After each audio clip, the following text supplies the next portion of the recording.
11.8 million. That's how many people in the United States are at risk of losing their vital health insurance because of President Trump's new domestic policy law. And while he's insisted, quote, that it's not going to cause death, former Treasury Secretary Larry Summers argues that it's a cruel law that pushes aside simple matters of decency. And he joins Walter Isaacson to explain. Thank you, Bianna. And Larry Summers, welcome back to the show. Good to be with you again. You know, you wrote last week after President Trump signed what he called the big, beautiful bill on July 4th. You said, I don't remember any past July 4th being so ashamed of any action my country had taken. That was in a New York Times op-ed. What do you mean by that? I mean that this was a shocking thing in its brutality.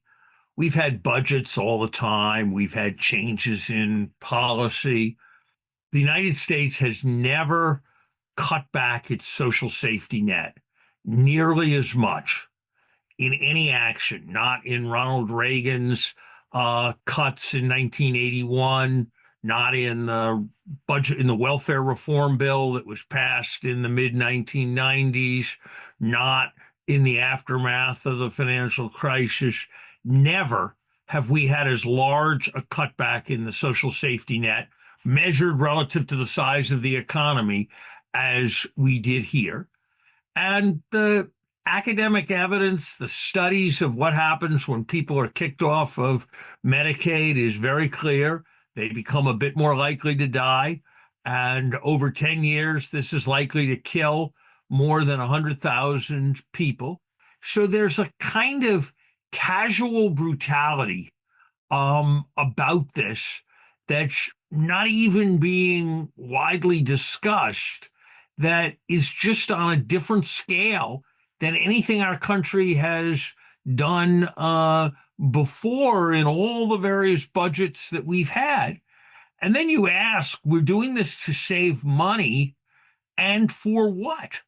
So that people who now can tax exempt past $30 million to their kids will be able to tax exempt past $32 million to their kids, so that corporations will be able to continue to have tax rates that are lower than the ones they asked for at the time of the original Trump legislation. I just think this is our country getting its values altogether wrong. Let me ask you the big philosophical question. There's certain things we put in the commons. Everybody has a right to, whether it's police protection, fire protection, defense, roads, things like that. Should healthcare be one of those things we should try to make sure is more in the commons so that we can protect a society that has disparities of wealth and make sure that everybody can survive in such a place?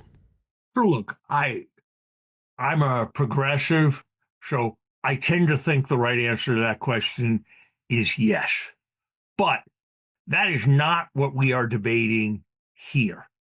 We are debating whether a parent who is taking care of a child who weighs 70 pounds as an adult, whose body is racked by cerebral palsy, is going to be able to get care at home so they can go out and earn a living to support the family. We are debating whether people who are discharged from the hospital have a place to go when they're not able to take care of themselves.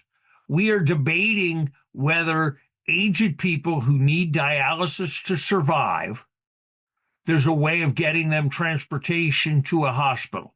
So we can debate the extent to which we should provide for the same medical care for everybody. That's a hard and complicated question. I'm on the progressive side of it. But the most elementary kinds of decency, I'm sure there's some people who are against that, but I think the vast majority of the people, if the question were actually put to them, wouldn't want to see the kind of brutality that we are engaging in. And it reflects what we're seeing too much of. We're seeing it in the tariffs. We're seeing it in many policies. It's just a casual, what sounds good without really making an effort to understand what's happening on the ground. That's how the Doge destroyed the ability of the government to collect taxes and to distribute efficiently Social Security benefits. That's how we're seeing deportations of people who are American citizens and haven't done anything wrong. This isn't a matter of, we can debate the long-standing questions between progressives and conservatives. That is not what is at issue when I criticize this bill. What is at issue when I criticize this bill is simple matters of decency about us as a society. So what you're saying is it's a basic cruelty that's driving this. It's a basic combination of cruelty and indifference combined with a single-minded focus on what should be tertiary objectives, providing tax benefits to people who already have the highest incomes and the greatest levels of wealth. So it's the wrong first priorities, the wrong complete indifference, and then a certain amount of gratuitous cruelty. You just said that the Medicaid cuts would cause 100,000 deaths over the next decade.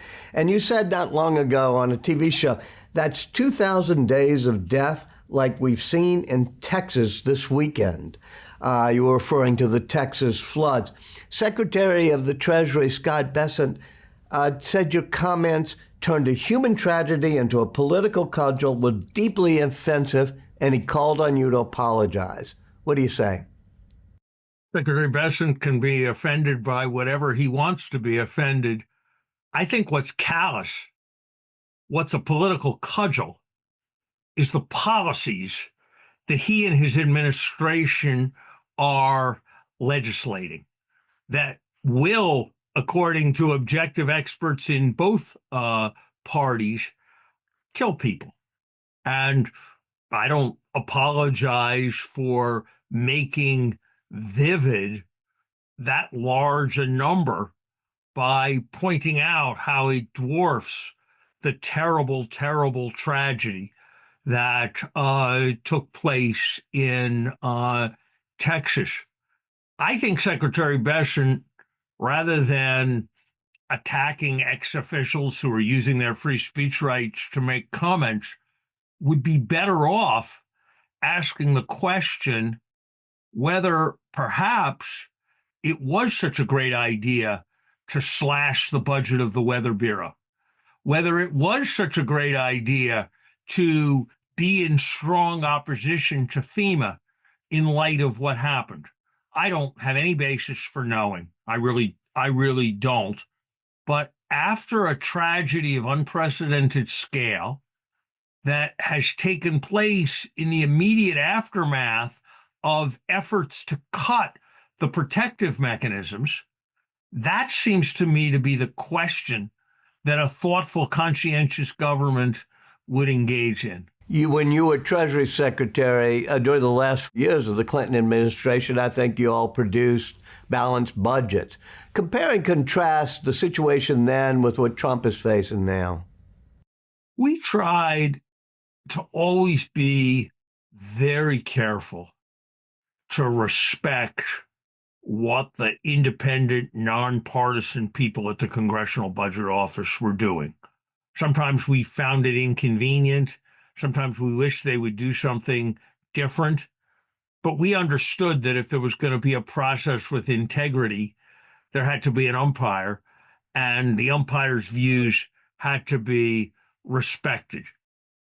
As part of the same kind of general attack on knowledge and expertise that has led them to stop supporting vaccination of people and led the country to an unprecedentedly high level of measles. They're just attacking all of those procedures and making up their own rules and their own accounting. And I think it's very unlikely to produce any kind of favorable outcome on the budget. I remember back then, though, that you argued that deficit reduction was not a big priority. But now it's, I think, going to be, according to the CBO, $3.4 trillion over the next decade. Is it a real problem now? Oh, look, I did argue in an era in the decade of the teens. I was, for a time, unconcerned about the budget deficit. That's for two reasons. It's because the deficit was much smaller then than it is now, and it's because interest rates were much lower than they are now. So if you can borrow inexpensively enough, you have to worry less about borrowing.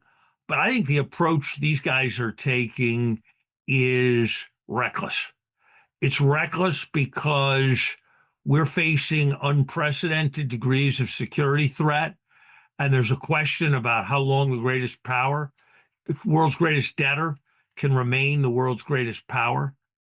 It's dangerous because when you're selling so much debt, there can come a day when markets just don't want it.